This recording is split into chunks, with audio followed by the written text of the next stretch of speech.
quiser fechar, gente, só fecha, tá? Não se sintam constrangidos. Muito bem. Nós... Tá gravando?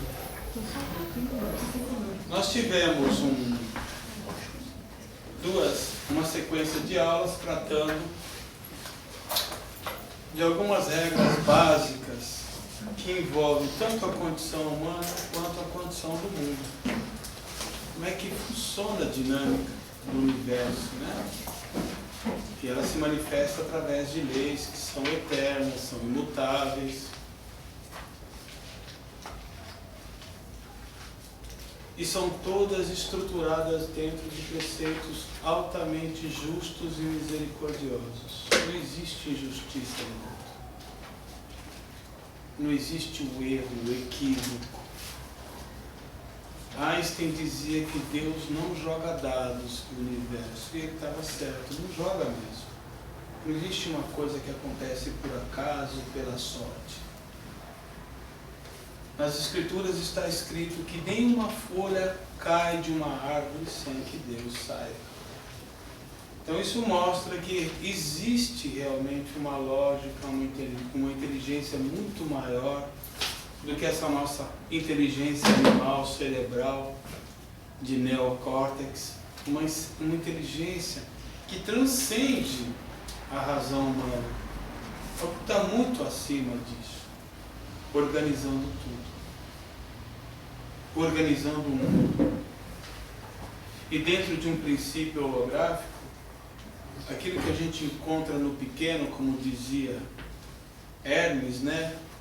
A gente vai encontrar no grande. Então, essas mesmas leis, elas estão presentes em tudo que vibra. Tudo que vibra está sujeito às mesmas leis.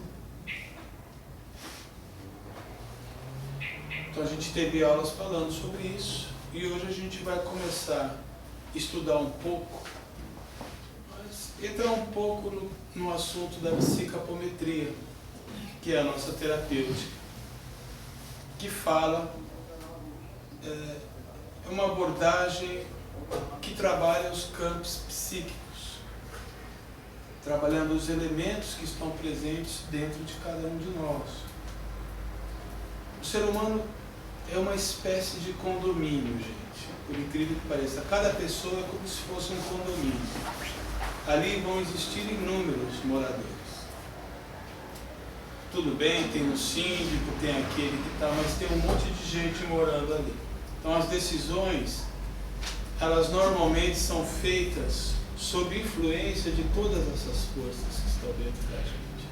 Cada escolha nossa, cada decisão nossa, as inclinações que nós trazemos para uma determinada coisa, as vocações, os vícios, né, os tão propalados vícios, que são às vezes irresistíveis, e eles surgem com tanta força dentro da gente, nos induzindo a agir de uma forma que a gente não concorda, a gente não aceita, a gente não quer, mas a gente faz, né? A gente traz dentro de si realmente esses conflitos, essas forças contraditórias, esses inúmeros eus que a gente não percebe, a gente só sente a influência dele. Jung costumava chamar essas forças de complexos. Eu trouxe um livro dele aqui, aliás eu trouxe vários, para ir fundamentando a aula de hoje, para vocês entenderem que isso não é invenção nossa, isso faz parte de estudos científicos que existem há séculos, vamos dizer assim, né? Há muito tempo que se existe o entendimento dessa multiplicidade de eus que existe dentro de cada um de nós. Esses vários elementos que às vezes eles são tão fortes, eles são tão carregados de significado, de força, que eles se dissociam. E aí geram uma série de transtornos, uma série de problemas dissociativos, né? E a psicologia já catalogou a maioria deles, né, desses transtornos dissociativos, que são os mais difíceis de serem curados, se transformam, enfim, em uma série de doenças psicológicas, uma série de patologias. Nesse livro, A Natureza da Psique, que está meio surrado assim, porque é um livro que a gente estuda bastante, do Jung, é o livro volume 8, né? Volume 8/2. Ele fala de num determinado trecho aqui, ele deixa bem claro, né? Quando ele vem explicar essa questão dos complexos que existem dentro da gente. Ele diz o seguinte, olha, os complexos são fragmentos psíquicos. Complexos é aquilo que nós conhecemos hoje como personalidades. Ok? No meio espiritualista, no meio religioso, até nos trabalhos de apometria por aí, eles chamam de personalidades. Mas naquele tempo o termo usado por esses cientistas era complexos, tanto por Jung quanto por Freud. Quando Freud fala um complexo de Édipo, ele está falando de uma determinada personalidade que tem aquele comportamento. Quando ele fala do complexo de Electra, está falando de uma determinada personalidade, complexo de inferioridade, complexo de superioridade. Todo mundo traz o complexo de superioridade. Todo mundo traz dentro de si uma instância superior, orgulhosa, né? A gente leva uma vida desgraçada, o cara está pedindo esmola na rua, mas dentro dele parece que tem um rei na barriga. Vocês já viram essas pessoas que pedem esmola na rua? Às vezes você leva um prato de comida e fala, mas eu não como isso. É verdade, viu, gente? Vamos dar comida na rua, vamos dar sopa na rua. Eles assim, eles têm uma coisa assim de superior, que o mundo está colocando eles numa situação desgraçada para ver se eles ficam de joelho um pouco, mas não perdem a arrogância não. Estão ali, daquele jeito, passando por experiências duras, para justamente tirar a importância e a força desse complexo. É isso? É assim que trabalha a natureza. Entendeu? Então tem vários tipos, todo mundo traz a influência de inúmeros tipos de complexos. Gasparetto fez uma série de vídeos chamado das amebas. E a mesma coisa, amebas, complexos, personalidades, são estruturas autônomas dentro do nosso mundo inconsciente que estão o tempo todo nos influenciando. Então aqui ele diz o seguinte, os complexos são fragmentos psíquicos, cuja divisão se deve a influências traumáticas, ou seja, a pessoa sofreu um processo traumático, um evento traumático na infância, um processo de abuso sexual, né, de qualquer coisa que violentou, que ela teve um estresse pós-traumático, que aquilo foi trabalhado de forma intensa e aquele evento, como teve muita importância, aquilo continua vivo dentro dela e cria uma dissociação. Então aquela criança machucada vai continuar muito tempo ali. Vai continuar muito tempo ali no decorrer da existência da pessoa, essa criança continua existindo. A primeira coisa que se faz é tentar inconscientizar isso. É tentar fugir daquele desconforto, não lembrar tal, e aí ele vai acionando outras personalidades dele, outras estruturas dele, vai desenvolvendo uma personalidade na vida, mas todas as vezes que ele se vê diante de uma situação onde a ressonância com aquele evento se faz presente, todo aquele sentimento da criança se manifesta, de angústia, de medo e tal. Então isso traz sérias consequências para o desenvolvimento, para o relacionamento, para a maneira como ela lida nos relacionamentos afetivos, na maneira como ela vai viver no mundo, né? Então isso tem que ser trabalhado em consultório, em clínica, nossos trabalhos também fazem isso, mas isso é uma coisa que tem que ser trabalhado com muito cuidado, esses problemas, esses traumas, né? Porque se geram essa dissociação, você cria ali um complexo, fica uma criança machucada ali, presente ali, né?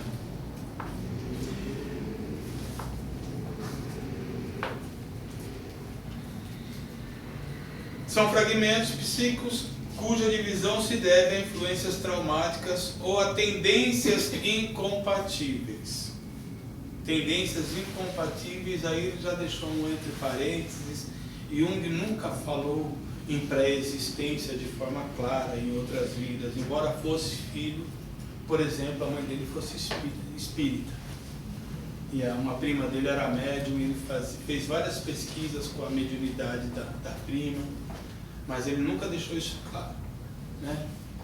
No livro Memórias, Sonhos e Reflexões, que creio que eu te emprestei, que fala sobre uma biografia dele, tem uma parte que ele fala que leu toda uma literatura espírita, só pode ser Kardec na época, né? Ele deve ter lido todos os livros do Kardec, ele tinha informações dessas questão da pré-existência, mas ele não deixava claro. Só que ele coloca como tendências. Tendências são aquelas coisas que a gente traz, que às vezes são incompatíveis com o que a gente está fazendo. A gente está fazendo uma determinada coisa, mas tem uma tendência contrária. Não vai por aqui, não faz isso. A gente às vezes sofre esses conflitos, essas resistências que estão muito presentes dentro da gente. Como Nolo mostra a experiência das associações, elas interferem na intenção da vontade e perturbam o desempenho da consciência.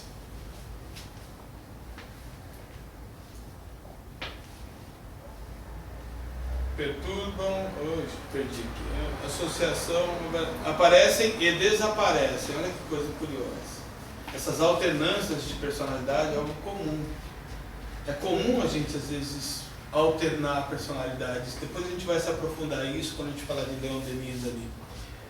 De acordo com as próprias leis, obsediam temporariamente a consciência ou influenciam a fala, a ação de maneira inconsciente. Em resumo, comportam-se como organismos independentes. Então, esses vários erros que existem dentro da gente, eles são independentes.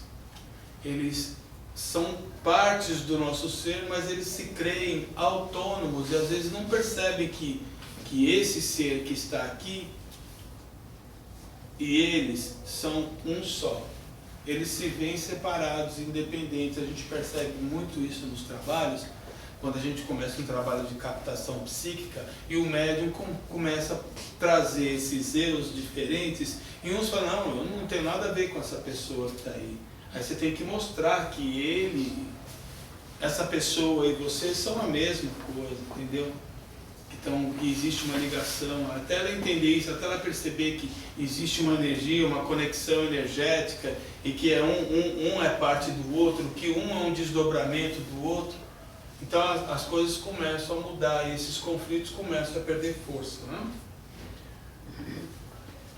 Fatos particularmente manifestam em estados anormais. Talvez porque ele não conhecesse psicometria, porque isso não é nada normal, isso é absolutamente comum. Todo mundo traz algum tipo de dissociação, algum tipo de personagens dentro de si. Nas vozes dos doentes mentais, assumem inclusive um caráter pessoal de ego, parecido com o dos espíritos, que se revelam através da escrita automática e das técnicas semelhantes. Aqui ele está falando do espiritismo, está querendo credenciar que ele não está dizendo que não exista as manifestações espíritas, ele está dizendo que as manifestações de personalidades e de complexos na consciência humana são muito parecidos e se confundem com as manifestações espirituais. É por isso que é muito difícil a gente saber o que é espiritual, o que é anímico, o que é uma manifestação espiritual, o que é uma manifestação do próprio ser, da alma. Ok? Uma intensificação do fenômeno dos complexos conduz a estados mórbidos, que nada mais são do que dissociações ou mais ou menos amplas ou de múltiplas espécies dotadas de vida. Aí que a gente já entra em esquizofrenia, a gente entra em quadros patológicos complexos, né, de doenças mentais. Você vai num hospital de louco, você vê o cara lá imitando Dom Pedro, o outro imitando, achando que é um poeta, que é um Olavo Bilac, outro, né? Eles com personagens completamente distintos do que eles são ali.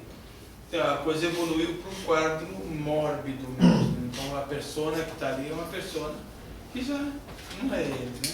O Henrique Cristo, né? O Henrique Cristo. O Henrique Cristo é uma persona. Gente, tudo. O que é persona? Quem explica o que é a persona? Sem timidez, gente. Eu sei que todo mundo sabe. Mas não quero falar. Tem outra língua. Pessoa você tem outra língua. Máscara. Isso. Persona vem do grego. Significa máscara. Os gregos usavam a persona para interpretar papéis. Você vai entender por que isso se confunde com personalidade, com pessoa. Pessoa é uma coisa, persona é outra. Então eles usavam aquelas máscaras para interpretar os papéis, né? Esses são os primórdios do teatro grego. Então eles usavam vou fazer um papel de rei, pegavam uma máscara e interpretavam o rei. O teatro começou assim, depois aboliu essa persona e começou-se eles mesmos a interpretarem esses papéis. E isso, a palavra persona acabou dando origem à palavra personalidade.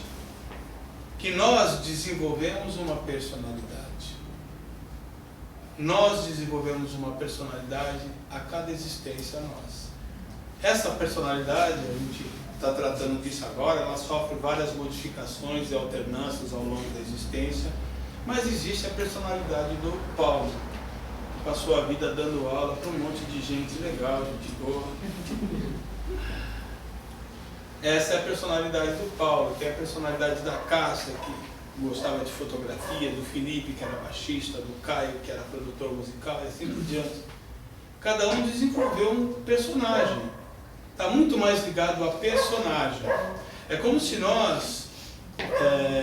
o problema maior é que esse personagem, ele é tão forte, a gente, por conviver constantemente com ele, nós criamos uma identificação profunda com esse personagem. E aí a gente passa a acreditar que o personagem que você interpreta é você.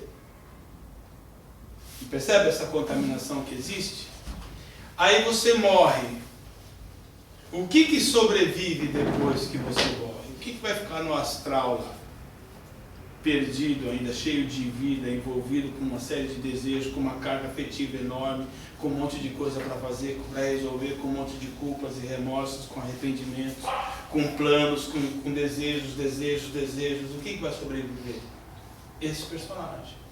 A tua consciência, ela não modificou em nada.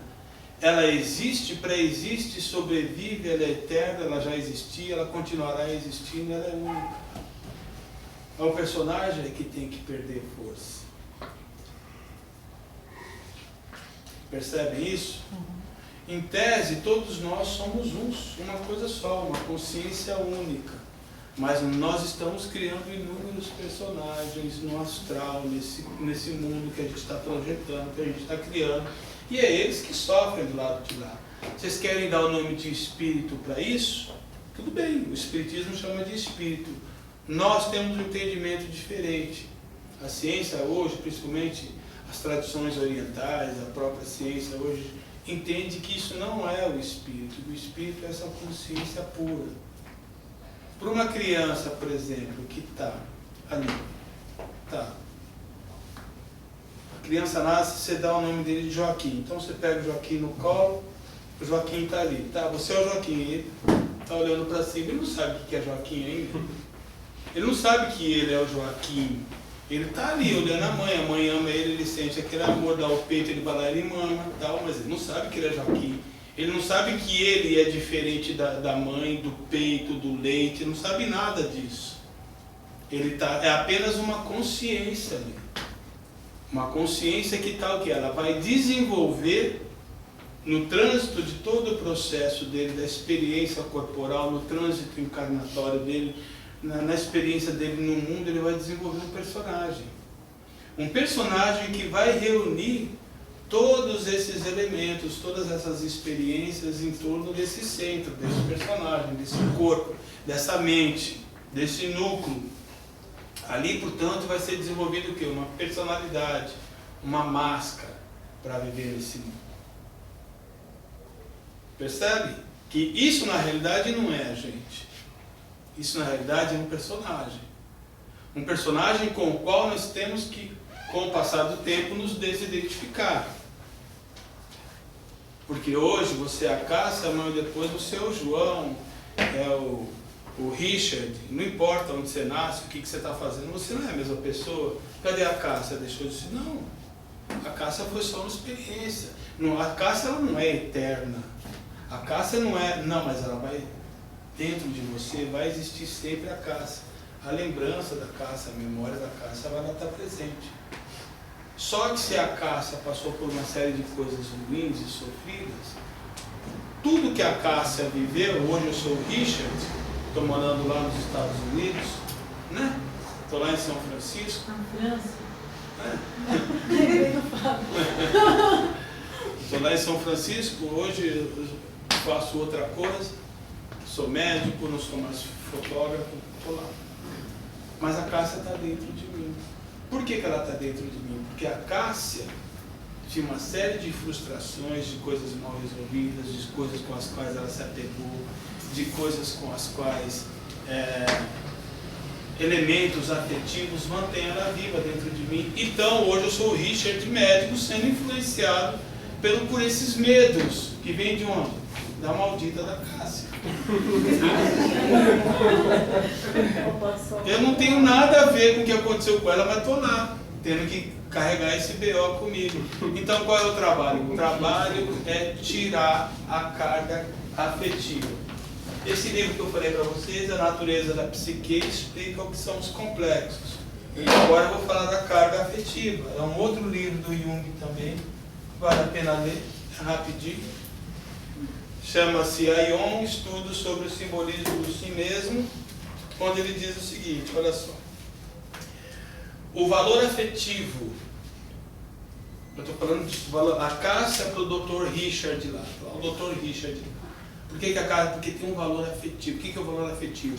É a raiva, é a revolta de algo, a indignação, sabe, de algo que aconteceu com ela, da vida que ela levou, da exploração que ela sofreu, das pessoas que conviveram com ela, que ela não perdoou, das traições que ela sofreu, das coisas que ela deixou de fazer e se arrependeu, remorso, é triste, viu, gente? Então tá lá, tá vivo, aquela personalidade está toda ali. Eu já não tenho mais nada a ver com a Cássia, mas a Cássia está dentro de mim.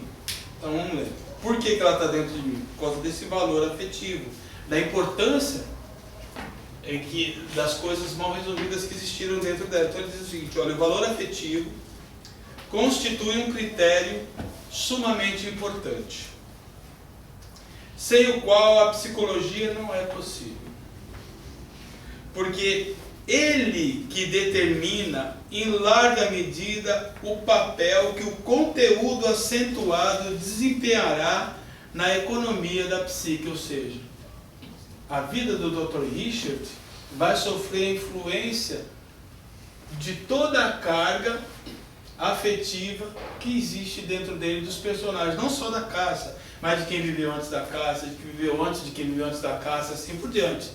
De todos esses elementos, experiências que você viveu e que você traz, elas estão presentes quando? Agora. Então o Dr. Richard está aqui, cuidando do paciente, mas a Cássia está ali do lado dele. Agora. Ela não morreu, desgraçada, ela continua ali. Era para ter morrido, mas não morreu. Está ali do lado dele. Vocês percebem? Que a gente não morre, essas coisas elas continuam vivas.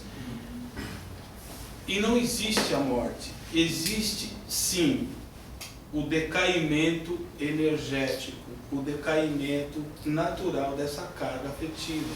O momento que essas coisas começam a perder importância. O momento que a sua consciência começa a crescer e que a influência da tua sombra, dos elementos da tua sombra, do teu inconsciente, elas não vão mais ter tanta força assim. Enquanto tiver força, vai ser complicado. Mas chega um momento que eles não vão ter tanta força assim. Um momento em que você começa a ter você mesmo um entendimento melhor da sua natureza. Porque é esse o objetivo. Quando você começa a entender que nada disso é você, que tudo isso é impermanente, é transitório, e não é o Felipe que vai evoluir. Não existe esse entendimento de que o Felipe vai evoluir até... Não vai ser igual a Deus nunca, porque Deus é perfeito, mas ele vai chegar à perfeição, ora. Então ele vai evoluir até onde? Percebe que é uma conta que não fecha? O Espiritismo ele não conseguiu fechar essa conta, infelizmente. Se ele foi por um caminho que não tem como você resolver isso. Quando você diz que o homem é uma coisa e Deus é outra, você não consegue fechar essa conta. Porque Deus é perfeito. E o homem vai alcançar a perfeição, mas não vai ser perfeito igual a Deus. Como é que ele vai alcançar a perfeição se ele não vai ser perfeito igual a Deus? Ele vai continuar sendo imperfeito. Ou ele é perfeito ou não é. Se ele não é perfeito igual a Deus, então ele não é perfeito ainda. Então são contas que não fecham. Agora, se você entender que o próprio homem é Deus, pronto. A perfeição já existe dentro dele. O que precisa evoluir não é o homem, é a mente do homem. É a noção de realidade. É o entendimento que ele tem. É o reflexo dessa projeção que ele faz na matéria, na realidade da mente, do corpo. São essas estruturas que são criadas, a Cássio, o Dr. Richard, tudo isso daí. Você vai começar a entender isso. Isso vai deixar de te incomodar. Todo esse material, você começa um processo daquilo que Jung chama de individuação. Quem quiser anotar, escreva. Individuação. O que é a individuação? Individuação é quando você começa a tornar claro os conteúdos do inconsciente. Quando você começa a incorporar aqui, quando você começa a vasculhar o teu ser, né, nesse caminho de autodescobrimento, de autoconhecimento, você começa a vasculhar as suas emoções, a se conhecer, você começa a entender exatamente como é que você funciona, você começa a se ver diante das sensações que se manifestam, né, no seu psiquismo, e começa a trabalhar com aquilo, e lutar contra aquilo, e transmutar aquilo. Todo esse material você começa a ser dissolvido. Então você começa a entrar num processo de individuação. Essa fragmentação que existe de forças dentro do teu ter, elas se dissolvem, a fragmentação deixa de existir e existe uma unificação, por isso que chama individuação. Aí sim nos tornamos indivíduos. É quando você deixa de ser centenas de eus para ser um só. Então esse que é o processo. É um processo de você incorporar esses conteúdos, de você entrar em associação com esses conteúdos. Hoje é uma base teórica que eu estou dando do entendimento do que são as personalidades, para vocês possam entender por que isso se manifesta tão claramente no trabalho de psicometria. Isso não é uma coisa inventada, não é um achismo, não é uma coisa que surge ao acaso. Isso é uma coisa que está no nosso campo psíquico, que explica, né? Por que o Dr. Winnicott, não sei se vocês já ouviram falar do D.W. Winnicott, ele conta num dos seus livros, ele fala muito sobre criança, né? a terapia, a coisa da criança, do brincar, do amor, a importância da criança brincar, o desenvolvimento dela, a brincadeira, né? Como aquilo, você vê só, está muito próximo do hinduísmo também, porque hinduísmo eles usam o termo lila, que quer dizer brincadeira, mais ou menos brincadeira. A lila é como se o mundo fosse uma brincadeira. A gente sofre porque a gente leva a sério. A gente problematiza tudo, a gente leva tudo muito a sério, a gente é cheio de orgulho, de vaidade, cheio de arrogância, cheio de... sabe, de ilusões na cabeça, e a gente dramatiza tudo, dramatiza o relacionamento com o outro, com o vizinho, com o marido, com o filho. É um drama desgraçado, como ver que esse moleque não pode ser desse jeito, não sei o quê. E o moleque está na dele. Você entendeu? O moleque está na dele, encaixadinho, perfeito. O inferno está dentro da cabeça da mãe. Então é assim, então a gente vive uma vida desgraçada mesmo, problematizando tudo, porque o inferno está dentro da gente. Então é isso. Então, quer dizer, aí vem o hinduísmo e fala que o céu é a lila, é a brincadeira, é você levar as coisas como se fosse uma brincadeira, sem dar importância. O que eles querem dizer com isso é que nós não deveríamos dar a importância que nós damos para as coisas. Nós deveríamos apenas que testemunhar. Ah, tal o tsunami matou 600 mil pessoas, vou testemunhar. Ah, o vulcão lá estourou lá, morreu um monte de gente queimada, estou testemunhando. Ah, tá tua mãe, teu pai, teu filho, tá tudo lá, estou testemunhando. A gente chega nesse nível? Tem que chegar. Mas para chegar a isso, tem que deixar de ser regido pelas emoções e passar a ser regido pela consciência. A consciência do que é mesmo, do que você é, do que é o teu filho, do que é tudo, de toda a ilusão que é essa vida, da brincadeira que é essa vida. Não dessa realidade. A gente está tão apegado nessa ilusão que a gente acha que tudo isso é sério demais. E aí que começa o nosso problema. Jesus, ele dizia que quem quiser ficar salvando essa vida vai perder. Essa vida não é para ser salva, para ser realizada, né? Ah, deixa eu enterrar meu pai que está morto. Não, deixe que os mortos enterrem seus mortos. Então isso é uma vida de morto, gente, de cadáver. Nós estamos vivendo uma vida cadavérica. Vamos comigo, vamos viver a vida. Deixa que quem está morto lá, vamos enterrar quem está morto. Olha que coisa linda. A gente olha para isso com espanto, né? Porque a gente não entende a profundidade de tudo isso. A gente não entende que a gente coloca uma importância exagerada em tudo e sofre pra cacete. Sofre para conviver com aquele emprego que eu arrumei. Não, leva tudo na brincadeira, lila, gente. É isso. Então a criança, ela se desenvolve, o Winnicott, ele diz isso, ela se desenvolve através da brincadeira. Ele cita o caso de uma criança que vivia tendo o tempo todo convulsões, várias convulsões por dia, levava no médico, levava vários exames, não tinha nada. Eu chegava em casa, era convulsão de manhã, de tarde, de noite, levava o médico esperando quando socorro. Não, ele não tem nada. Aí levou para o doutor lá, o doutor botou a criança no colo, a criança pegou a mão dele e começou a morder a junta do dedo dele assim, ele deixou, né?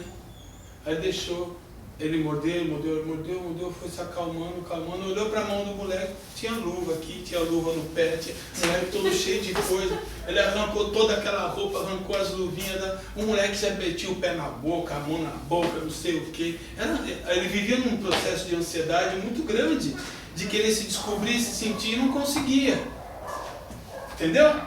Ele queria brincar com o corpo, ele queria se conhecer, ele queria desenvolver, começar a desenvolver já a persona dele. Já existia uma demanda por uma identificação com o eu. O Muji, ele fala uma coisa muito engraçada. Ele fala assim, a primeira palavra que a pessoa aprende, conhece, é o eu. Se você não tiver o eu, você não tem mais nada. Não existe mais nada. A primeira coisa que tem que existir para a tua consciência é a consciência do eu. Em todas as línguas é assim, no inglês, no francês, em todos os povos é assim. Primeiro tem que existir o eu. Para que exista você, tem que existir que existe, tem que entender que existe eu. Se eu não entender que eu existo, você não existe. Porque não existe a separação. Para separar você de mim, tem que existir o eu primeiro. Ah, eu existo, então aquele não é eu, então é o você. Aí tudo começou. Percebe? Então o sentimento do eu é a primeira coisa. Então a gente ainda está preso ainda demais, levando a sério demais a vida, levando a sério demais as coisas, sofrendo uma barbaridade por besteira. Né? É da natureza humana isso mesmo. Não?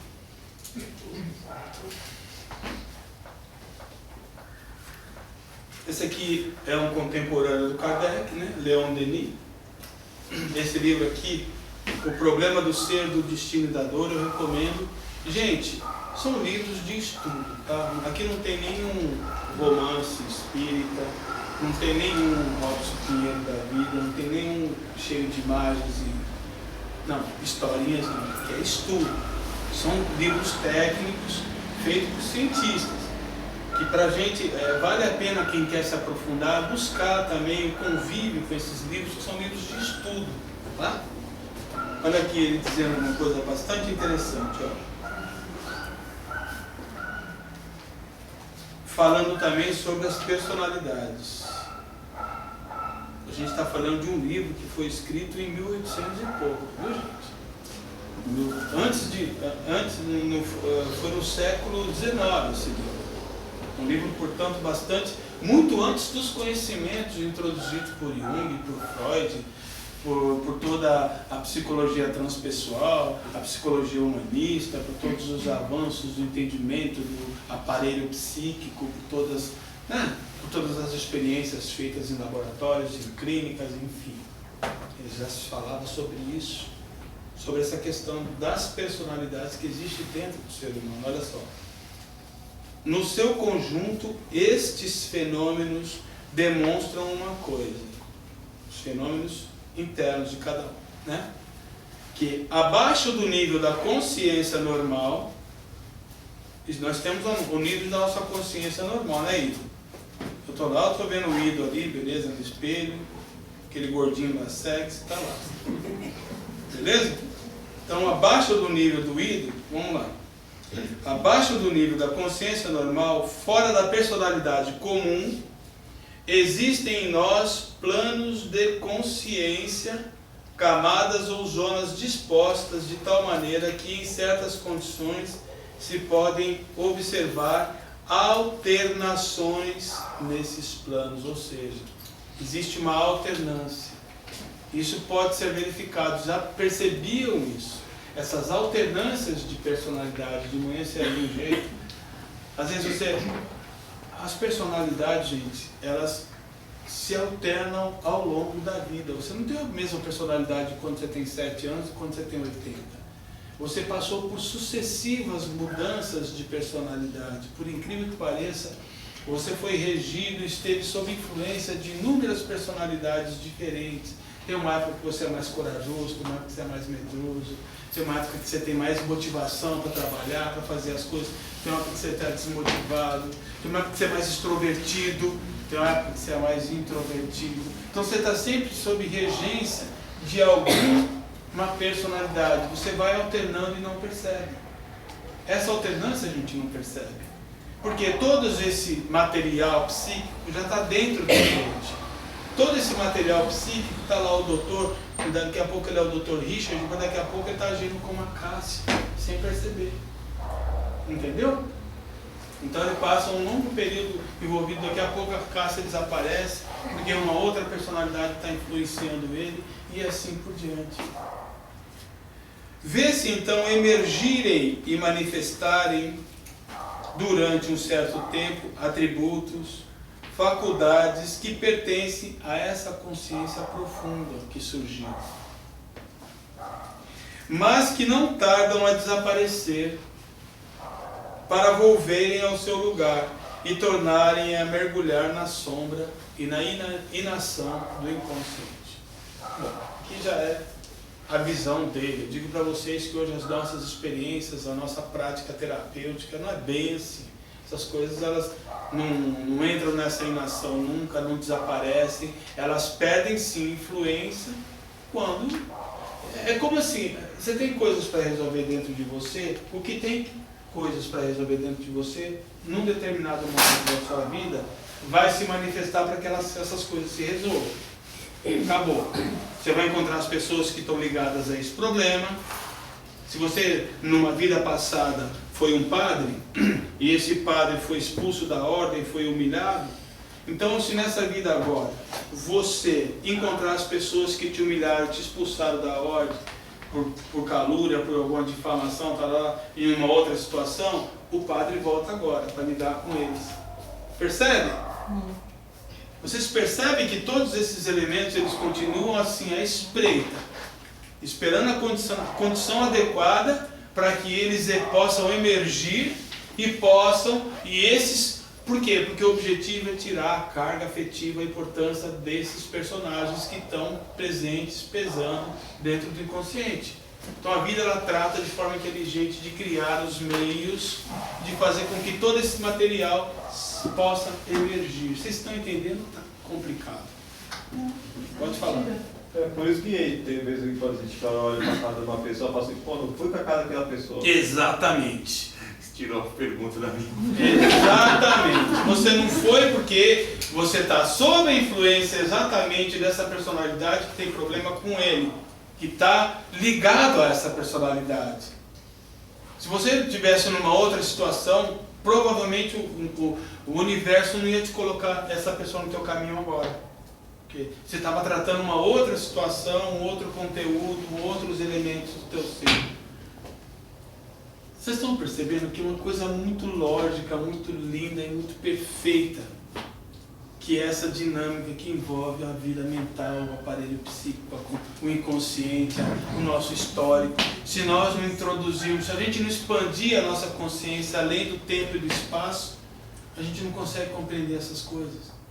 Fica muito mais simples quando a gente começa a olhar para si mesmo, não dessa forma restrita, rasteira e pequena que a gente olha, mas dessa forma ampla e complexa. Está entendendo aí, estudante de psicologia? O mais interessante é que quando você vai conversar com a personalidade, a primeira coisa que ela fala, esse aí não sou eu. não quer de jeito nenhum, não aceita a forma como a pessoa vive. O nosso eu originário continua. Esse aqui é um livro espírita, viu, gente? Não é um livro de psicologia.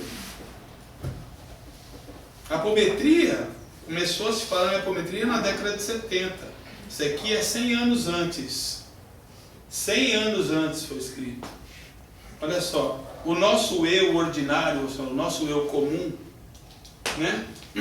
Superficial, limitado pelo organismo, quando a gente se identifica com o corpo, com o organismo, né? Não parece ser mais do que um fragmento do nosso eu profundo.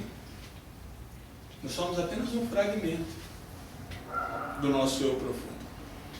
Nesse está registrado um mundo inteiro de fatos, de conhecimentos, de recordações referentes ao longo passado da alma.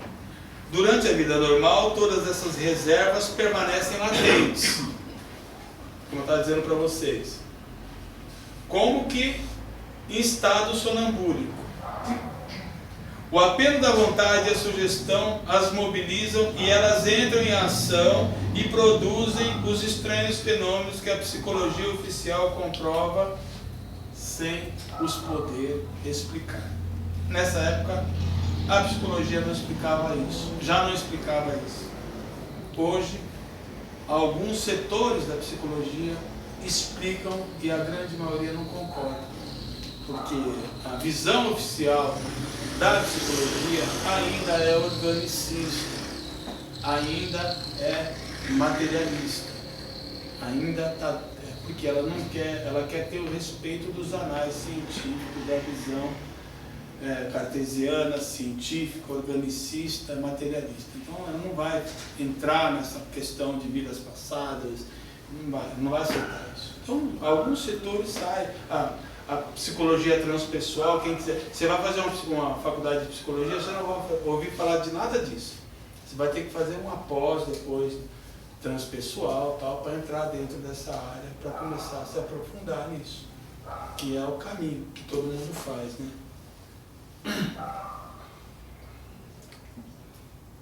Todos os casos de desdobramento de personalidade, todos os fenômenos de clarividência, telepatia, premonição, aparecimento de sentidos novos na faculdade desconhecida, todo esse conjunto de fatos, cujo número aumenta e constitui já um grandíssimo amálgama, deve ser atribuído à intervenção das forças e recursos da personalidade ou das personalidades ocultas na nossa alma.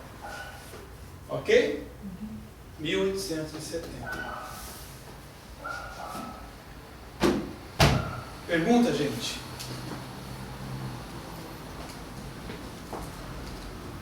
O tema é complicado. Quem tiver pergunta, por favor, faça. É importante que esteja claro para vocês, né? Essa última parte que você falou, da mediunidade e das múltiplas personalidades que o indivíduo possui no seu inconsciente. Qual é a influência que um sofre sobre o outro? Total. Você trabalha, a sua resposta emocional, as suas escolhas, as suas decisões, a maneira como você reage a tudo, sofre a influência de todo o material que está aí dentro de você. De tudo que você viveu. O que você viveu está vivo ainda dentro de você agora. Essa é a regra que a gente tem que aplicar para entender o que acontece com a gente. Não é uma coisa que você viveu ou deixou de existir e você lembra. Não é isso. Você viveu, ele está vivo ainda, vibrando dentro de você. E o que dá sobrevida a isso, o que alimenta isso, o que mantém isso vivo, é a carga afetiva, é a importância que isso teve, é a raiva que está guardada lá. Por isso que a pessoa, ontem teve uma pessoa que passou no tratamento, a pessoa sofreu um câncer recentemente, porque por causa de um problema com o marido fez uma coisa muito tempo atrás, né? E ela descobriu, e não vou revelar porque esses fatos a gente não tem que ficar compartilhando, mas ela não conseguiu perdoar, e durante há mais de 8 anos que ela vive uma vida ao lado dele muito difícil, porque ela descobriu o que ele fez e não consegue perdoar, e esse sentimento ruim produziu câncer dentro dela. Entendeu? Então, o que mostra que essas coisas que a gente dá muita importância são altamente corrosivas, destrutivas, elas precisam de ser transmutadas com a nossa consciência, com a nossa compreensão, com o entendimento, com a falta de julgamento, com o perdão. A gente tem que usar esses elementos para transmutar isso, porque se a gente não transmutar, isso não serve para o nosso bem maior. Não vai ficar com a gente. O que o nosso self faz? O que o nosso espírito faz? Ele vai fazer, de alguma forma, criar meios de fazer com que isso seja eliminado. Se você não introduziu o perdão, se você não foi pelo caminho do amor, da compreensão, da aceitação, você vai pelo caminho da dor, da doença, isso vai para o corpo. Isso vai para o corpo, e o que era ferida na alma vai se transformar numa ferida no corpo. Aí vira um carcinoma, vira um mioma, vira um câncer, vira qualquer coisa. Uma coisa que você vai ter que extrair com bisturi, quando você poderia ter extraído com o perdão, com a compreensão, com a aceitação, aplicando ali outros elementos, sabe? Para perceber, gente, olha, é aquilo que eu coloquei no artigo que eu publiquei essa semana. Não adianta você tomar um copo de veneno e querer que o outro morra porque você está com raiva dele. É isso que a gente faz quando a gente guarda rancor. O outro não vai morrer. O veneno está dentro de você, não está lá com ele. Percebe o tamanho da nossa estupidez, o tamanho dessa insanidade? Guardar sentimentos negativos é você tomar veneno e querer que ele vai fazer efeito no outro. É uma insensatez, não tem lógica isso. Então a gente tem que trabalhar a consciência, a compreensão, olhar para o que aconteceu para a gente como algo que foi necessário, foi um aprendizado, foram coisas pelas quais eu precisava passar, porque elas tinham o objetivo de me trazer ensinamentos. Eu estou aqui para aprender. O que está acontecendo comigo é uma brincadeira, não tem que ter essa importância toda. Então você começa, através de todo esse conhecimento que vocês estão tendo acesso, encontrar elementos e ferramentas para viver bem, gente. Ora, para que serve o conhecimento? Para você ficar se aparecendo para o outro? Não. Não. O conhecimento ele tem que ter um poder de fazer você feliz, de te libertar. Conhecerás a verdade e ela vos libertará. Enquanto a gente não usar o conhecimento, a gente vai viver como escravo. A gente vai viver sofrendo. Preso ainda, né? Às suas crenças.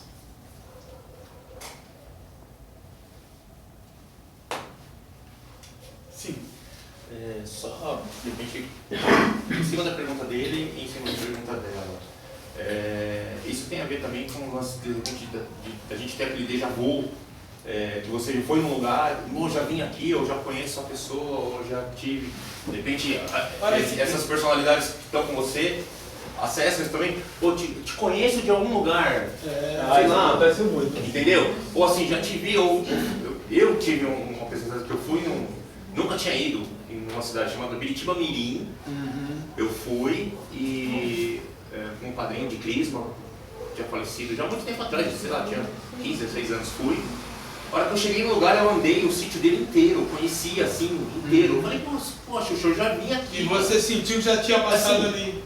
Eu falei, meu, ali embaixo não tinha um açude e tal, não sei o quê. Ele falou, tinha, como é que você sabe? Eu falei, meu, sei lá, cara, como é que eu sei? Entendeu? Olha, tem várias explicações para E isso. já foi assim, já tinha ido e até hoje isso é presente em mim, né? Se eu for no lugar lá, sei onde que é, conheço o lugar, eu sabia até as árvores que tinha, assim, sabe? Um negócio muito louco. Tem várias explicações para isso, gente. A que eu mais gosto é dos universos paralelos. A que eu mais gosto. Isso é uma teoria até da física quântica. Teoria, tudo que se falar de física quântica é teoria, tá, gente? A física clássica ainda não incorporou a física quântica como realidade. Embora 70% do PIB hoje do mundo, de tudo que é produzido, só consegue ser produzido graças aos conhecimentos da física quântica, ela ainda é uma teoria. Eles não dão um braço a torcer. Os caras morrem abraçados, agarrados com esse osso. Não quer largar o osso desses conceitos, né, mecanicistas, cartesianos, não vão largar tão fácil. Então a física ainda não trata a física quântica como teoria. Os universos paralelos, eles falam justamente disso, que o déjà vu, o que é o universos paralelos? Tá? Quando você levanta de manhã para trabalhar, uma parte sua vai trabalhar, mas uma parte sua não queria ir. Uma parte sua queria ficar na cama. Só uma, só? Outra parte sua queria praticar yoga. Outra parte sua queria fazer outra coisa. Então o que o universo faz? Ele se divide. Então você vai trabalhar sim, você vai trabalhar, mas essas personalidades estão vivendo num outro universo paralelo, fazer outra coisa. Olha que coisa louca. Aí de repente essa personalidade que vai trabalhar vai para um lugar onde uma parte tua já foi. Aí você fala, mas eu já vim aqui, eu já tive aqui, isso já aconteceu, né? Então são as teorias da física quântica que eu gosto muito, que explicam essa questão do déjà vu. Tem alguma coisa a ver com esporte? Nomes, você pode dar o nome que você quiser. Desdobramento, talvez? Oi? Desdobramento. Cada um dá o nome que quiser, viu, gente? Porque eu faço muitas viagens assim. Ah, é? Pode ser, à noite você faz uma viagem astral, depois vai para aquele lugar, você fala, eu tive aqui. À noite eu saio do corpo e vou para uma cidade. Nossa, eu queria Passo fazer o isso. dia. Como é que a gente faz para desenvolver Convida isso? a gente para essa cidade aí, lá. Eu fui para a França, né? Mas Você já- antes de ir para a França, Já conhecia tudo. o que aconteceu? Eu sofri um assédio. Eu saí de Itabuna Serra e fui para Itanhaém. Eu morei 2 anos em Itanhaém. Eu fui para Itanhaém para ficar em Itanhaém. Não fazia ideia de que aí ele ia acabar indo para outro lugar. Mas assim, 3 meses que eu estava em Itanhaém, eu comecei a sofrer um assédio. A França me chamando. Era semana assim, outra também, eu estava lá. Mas eu estava em vários lugares. Eu me vi dentro de universidade, eu me vi fazendo prova, eu me via chegando na sala de aula, eu olhava para a lousa assim, tudo escrito em francês. E eu com os cadernos na mão, e era dia de prova. E se repetia. Eu me via dentro de um restaurante francês, do lado do cozinheiro. Eu via ele e eu tinha certeza que ele não me via. Eu tinha absoluta certeza que ele não estava me vendo. Eu me via dentro de um apartamento de estudantes estrangeiros de várias nacionalidades. Eu olhava assim a mesa baixinha, vários livros abertos, tudo em francês.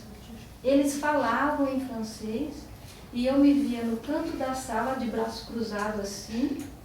Eu escutava eles falarem e eu dizia assim na minha mente, que loucura, eu estou entendendo tudo, que loucura. E eu entendia tudo. E depois isso acabou se realizando. Mas isso foi me sufocando, eu comecei a me sentir angustiada, que ela repetia direto. E aí eu falei com o pessoal que trabalhava comigo, passei a trabalhar em Itanhaém, né? O meu presidente me transferiu para Itanhaém e eu pedi o afastamento, me despedi de todo mundo e fui embora. É um case interessante. Alguém passou por algo similar assim? Então, foi respondido que a outra senhora desdobramento poderia usar. Até hoje eu não sei se isso se chama transporte. Uma experiência Até tua. hoje eu não sei o que isso A verdade é que cada um que vai relatar isso, relata como uma novidade e cria um nome, uma legenda para isso. Mas são fenômenos comuns, né? O espírito, como dizia Kardec, ele não está preso dentro do corpo como se estivesse preso eu dentro continuo tendo essas facilidades. como se ele estivesse preso dentro de uma garrafa. Ele é um centro que irradia para todos os lados, o tempo todo. Então a gente, o corpo está preso dentro da terceira dimensão, mas a alma não. A alma ela acompanha o pensamento. Então você vai pensar no Japão, você está no Japão. Você vai pensar na China, você está na China. Pensar na Índia, você está lá. O teu pensamento está indo junto e te arrastando junto. Como é que a gente faz um trabalho lá que a gente traz pessoas? Eu vou passar o Barroso no tratamento. O Barroso está aqui, daqui a pouco chega o filho dele, chega o pai, chega o sócio, chega o patrão, chega não sei quem. Começa a chegar todos os componentes que estão conectados com ele dentro desse campo, dentro dessa teia, dentro dessa frequência. A gente entra naquele campo, a gente entra naquela frequência e todas as informações, por isso que eu falo, o astral é o campo de informações, de energias, tudo isso que a gente chama de espírito, é porque a gente quer chamar, porque a gente sempre teve esse entendimento e foi reforçado pelas religiões. Mas o astral é um campo de informações, a gente está acessando essas informações e tratando elas, entendeu? É assim. Então todos esses elementos, vocês já viram como é que é o trabalho de constelação sistêmica familiar? Já vi falar, mas nunca participei. Tem amigos meus que participam. Vocês já viram como que é aquilo? Participou, não é? Então, o que é a constelação sistêmica familiar? A casa está aqui. Existe todo um sistema constelando ela.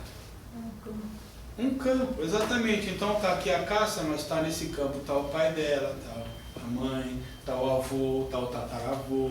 Então onde tiver um problema, onde tiver algo para ser resolvido, as pessoas que estão trabalhando é como a apometria isso, viu gente? A gente pode até fazer uma brincadeira aqui, uma aula um dia, de constelação sistêmica, para vocês verem que coisa maravilhosa. Você coloca a Cássia aqui, aí, Cássia, essas pessoas vão interpretar os personagens da sua vida. Você vai colocar cada um onde você quiser. Tá, onde vai ficar seu pai? Meu pai vai ficar aqui virado para lá. Não quero ele olhando para mim, não. Minha mãe vai ficar aqui, meu filho fica aqui do meu lado. Meu chefe, não sei, deixa ele lá perto do banheiro. Tá? Então ela está colocando isso, ela está mexendo nessas pessoas, nesses personagens. Esses personagens já estão se conectando com o campo dela e já começam a incorporar. Sim. Aí uns afastam, outros se aproximam. Começa a chorar, começa a ficar bravo, começa a esmurrar, começa a trazer tudo aquilo que está com ela. Vocês percebem que é isso? No campo dela. Parece teatro, o que a Célia falou é importante. Isso foi tirado de onde? Do psicodrama. Jacob Moreno, aquele psiquiatra romeno, ele desenvolveu a mesma coisa. Eu fiz teatro, eu fiz psicodrama, eu estudei no Macunaíma, nós tínhamos aula disso. É uma coisa maravilhosa, é um processo terapêutico aquilo. As pessoas começam a interpretar lá a vida da caça, estou interpretando a vida da caça sem perceber o que ele está interpretando é justamente incorporado. Ele não percebe isso. Mas todas aquelas informações ele está captando, todo mundo, gente, tem essa antena. E eles pegam pessoas que não tem nada a ver. aqui, igual aqui. Ninguém se conhece. É isso que eu Ninguém ia se falar. conhece. Então, quer dizer, a gente está tratando de, quando a gente fala de personalidades, quando a gente está falando desses elementos, que são comuns, que estão presentes no nosso ser, na nossa estrutura psíquica, no nosso campo emocional. São coisas que a gente precisa aprender a lidar, a tratar, para transcender tudo isso, para se colocar diante de tudo isso. Ok? Ô Paulo, mesmo após a carga afetiva ter sido tratada, a personalidade continua lá? Vamos supor que eu pisei no teu pé um dia, você me falou um negócio, eu não gostei daquele pisão no teu pé, fiquei olhando feio para você. Você ficou além da... Você não gostou da minha reação, sentiu a dor no pé, você sentiu a indignação, você se sentiu humilhado, sentiu um monte de coisa, você guardou aquela raiva. Então você ficou uns 5 anos com aquilo. Toda vez que você lembrava daquele pisão, lembrava da minha cara, da minha atitude, da sua humilhação e tal, aquilo te fazia um mal, ficou dentro de você. Tá? Mas aí você começa a crescer, você começa a levar as coisas na brincadeira, você começa a ficar menos orgulhoso, você começa a perceber que as coisas não têm essa importância toda, você começa a lembrar do que eu fiz para você, você fala, que besteira aquele cara pisou no meu pé, o que tem a ver aqui?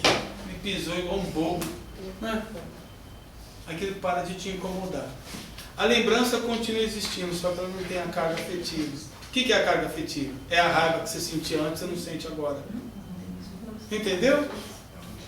Não é que a situação, você tirou o componente afetivo dela.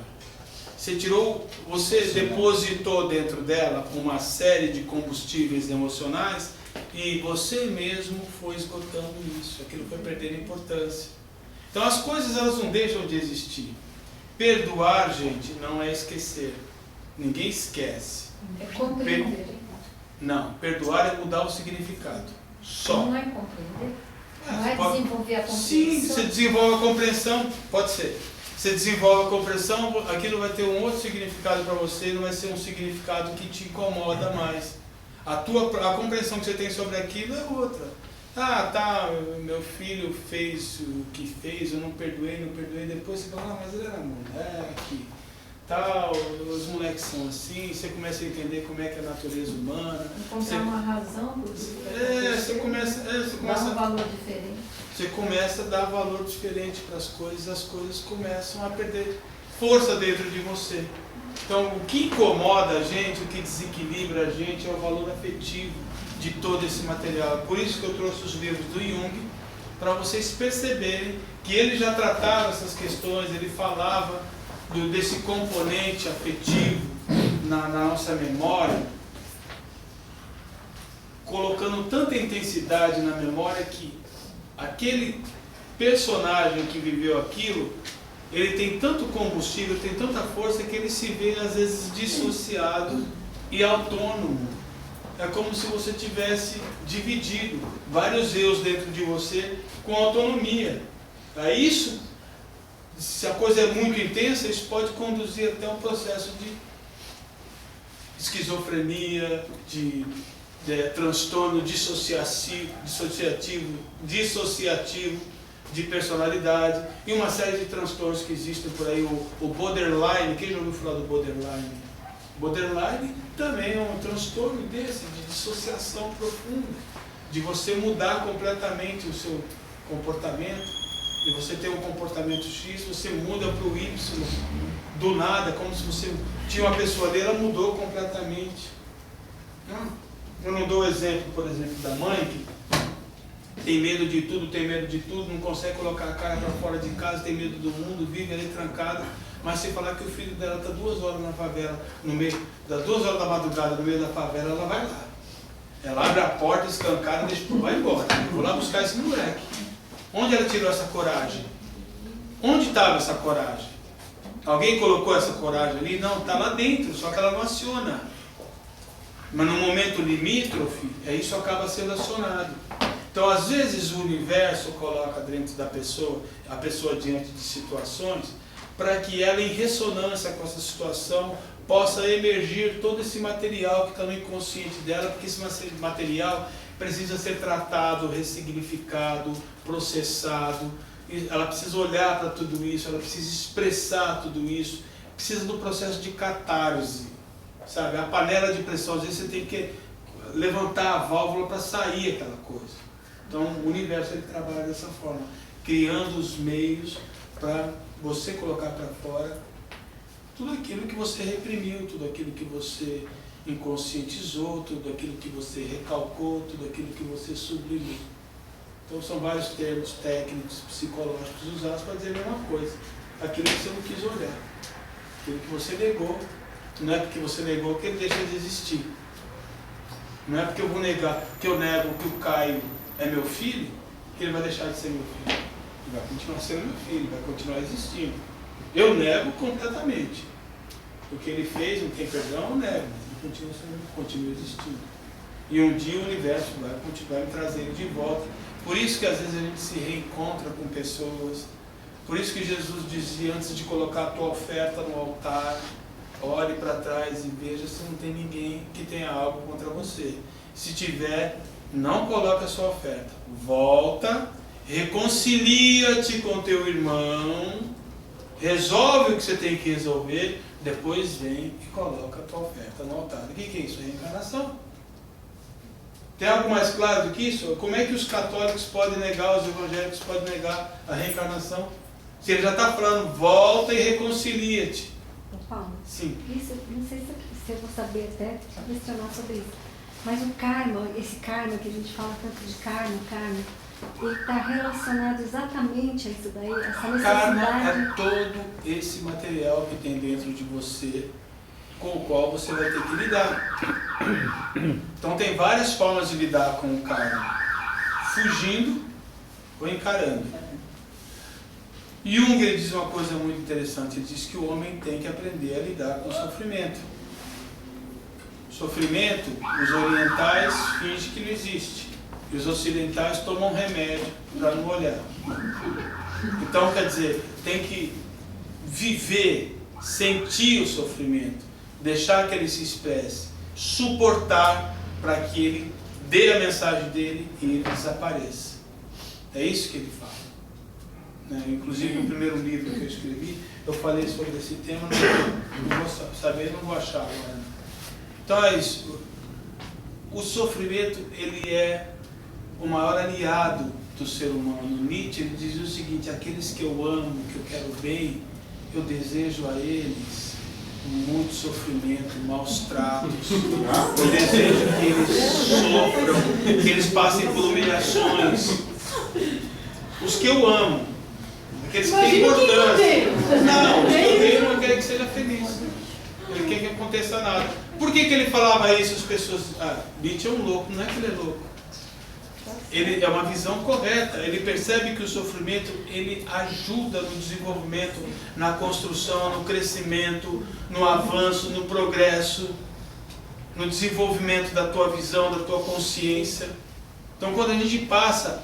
Eu, quando eu tinha 17 anos, eu era super apaixonado por uma menina. Tomei um pé na bunda. Tomei um pé na bunda e fiquei quase um ano com aquela fossa desgraçada. Na minha época a gente falava fossa, não sei nem como é que fala. Mas aquele período que eu fiquei assim, eu mergulhei para dentro de mim. E eu fui me conhecendo, fui entendendo, trabalhando essa angústia, trabalhando esse sentimento, trabalhando isso. Quando aquilo passou, eu era completamente outra pessoa. Eu olhava para aquele moleque bobo que existia antes do pé na bunda e para o moleque que apareceu depois, falei, nossa, como eu mudei, cara. Aí, quer dizer, eu desenvolvi uma forma de me relacionar com outro completamente diferente, de não ficar fantasiando tantas coisas, sabe? De não ficar idealizando tanto, de não ficar Não, sabe? É igual aquela música do Chico Buarque, é como se você pegasse do coração que virou uma pedra, como é que é? Coração virou uma pedra. É.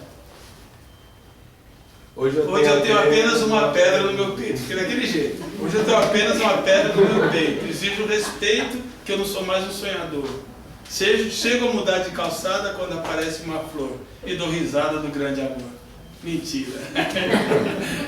Fica genial, né? Mas é isso mesmo, a gente faz isso. A gente, quando a gente passa por períodos... Eu dei esse exemplo, que é um exemplo bobo, né? Todo moleque passa por esse tipo de paixonite. Mas assim, todos os processos que você passa de sofrimento, todas as provas, elas trazem, elas têm um poder transformador muito grande, elas trazem um amadurecimento, uma nova visão, elas fazem você acionar forças que você desconhecia, ela faz você desenvolver habilidades que você desconhecia que tinha. Então você cresce muito, você melhora muito com o sofrimento. Nesse contexto que Nietzsche falou isso, né?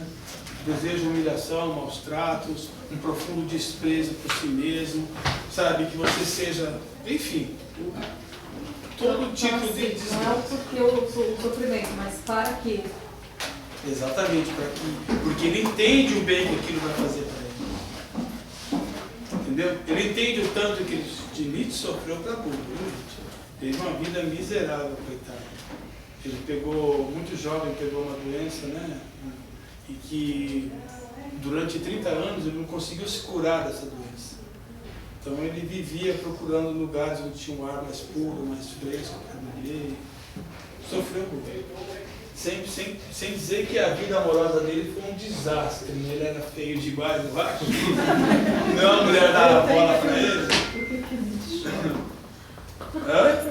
Eu tenho filme. Ah, Nietzsche chora. Por que Nietzsche chora? Chora muito. Pergunta, gente. Outro livro que eu recomendo, Despertar da Consciência, tá? Do Átomo ao Anjo. Esse livro demorou 20 anos para ser escrito. É um livro muito bem fundamentado, com muita pesquisa, tá? Fala de personalidades também, fala do átomo ao anjo, tá? Esse é do Sebastião Camargo. Esse livro é do Despertar de Consciência, né? Ele tem um blog chamado Despertar de Consciência, um canal no YouTube também, tem vários vídeos, é muito bom esse cara, né? Um cara sério, estudioso, eu recomendo. E aqui ele fala, olha assim, ó, o fenômeno das personalidades múltiplas foi profundamente estudado por Kardec, sob a denominação de animismo. Então, quando vocês ouvem Kardec falando de animismo, ele está falando de personalidades, certo? Tendo sido objeto de estudo dos seus antecessores, como o seria dos continuadores da codificação. Quem são os continuadores? Aqueles que eu estava falando. Leon Denis, Gustave Geley e vários outros que vieram depois dele e que aprofundaram esse estudo, né? Já em seu tempo não se tratava de novidade, por ser um fenômeno inerente à constituição do espírito, momentaneamente animando e conduzindo mais uma personalidade na forma humana, a caminho da sua individuação e da sua integração com o eu profundo. Individuação, termo junguiano, integração com o eu profundo. Individuação é integrar todos esses eus num só, no eu profundo, no self, né?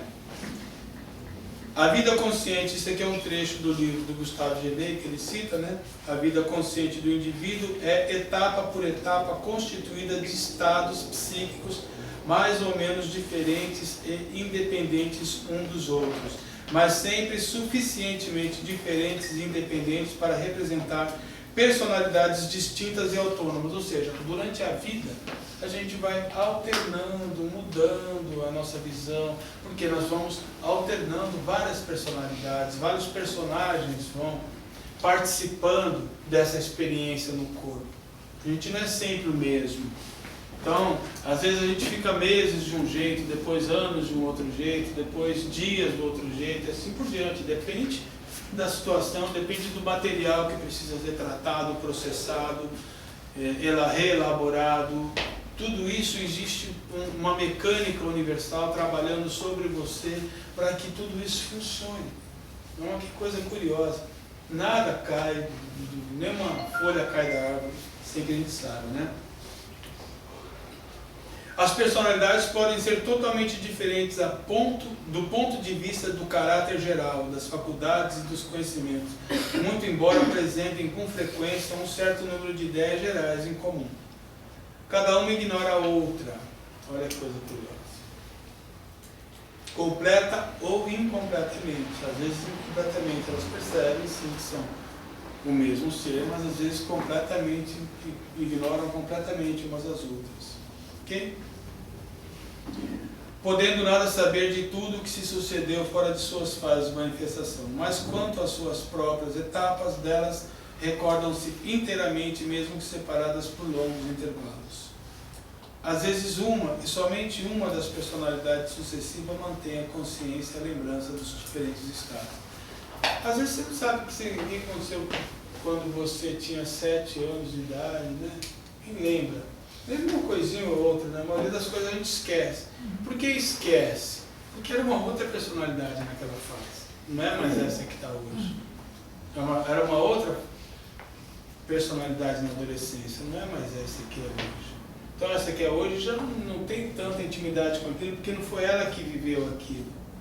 Só que a gente acaba acessando, porque existe a nossa consciência, existe o nosso ego que presencia tudo, que está participando de tudo. Mas se nós ficássemos sempre com a mesma personalidade, desde que você nasce até você morre, você ia se lembrar de tudo. Não é isso? A lógica não diria isso? Porque estaria com ela aí todo esse conhecimento. Eu não precisaria estar acessando isso.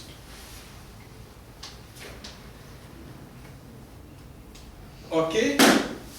Que horas são, Célia? Nem sei. Tá dando hora.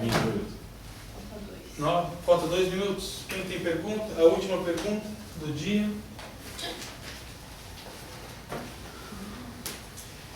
Vamos encerrar então.